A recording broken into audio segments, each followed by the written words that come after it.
Hello friends, welcome to Tutorials World. If you are new to the channel, please consider subscribing to get web development lessons daily. In our previous video, we discussed about box models in CSS, and we almost completed with this topic. In this video, we are going to learn few more points about box models.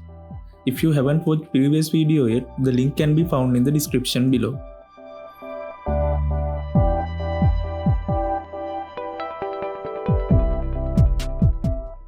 The first point is background color property only applies to content box and padding box. So here we can see the content box has the background color and padding box has the background color. But by the time we get to the border box, we have to give its own unique color. You can see here we have specified the color of the border box. Second point I need to point out is we can combine padding properties into one property. In our last videos, we use padding left, padding right, top. We write all those individual properties. Now you can combine them in this way.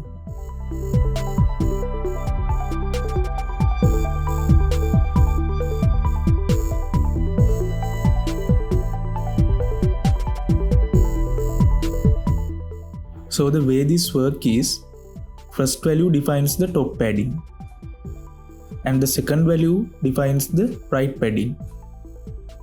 Third one is for the bottom padding and the last one is for the left padding.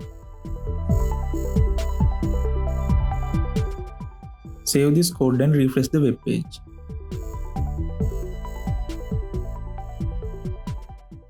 You can see now we got different padding as we defined in our paragraph class. So think of this method as a shortcut, and it really depends on how you need to use it.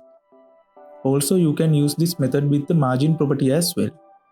Let's add some margin here.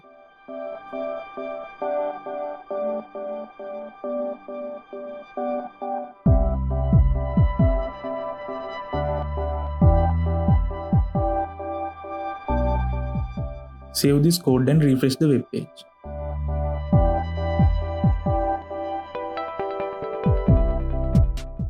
There you can see we got our margin here. Third point is we can combine the border property as well.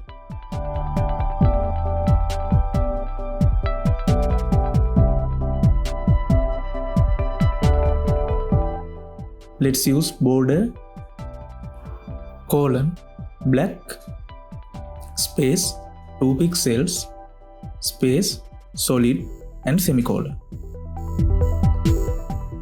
First value here is for the color, second value is for the width, and the third one is for the style of the border.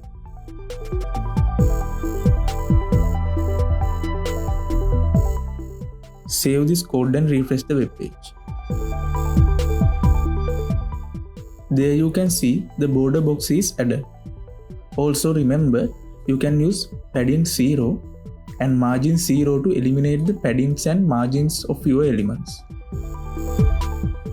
Okay, we have learned CSS box models step by step in these tutorials. If you have any questions or something to tell about this lesson, feel free to use comment section. Subscribe to the channel to get web development lessons daily, and I will see you guys in the next one.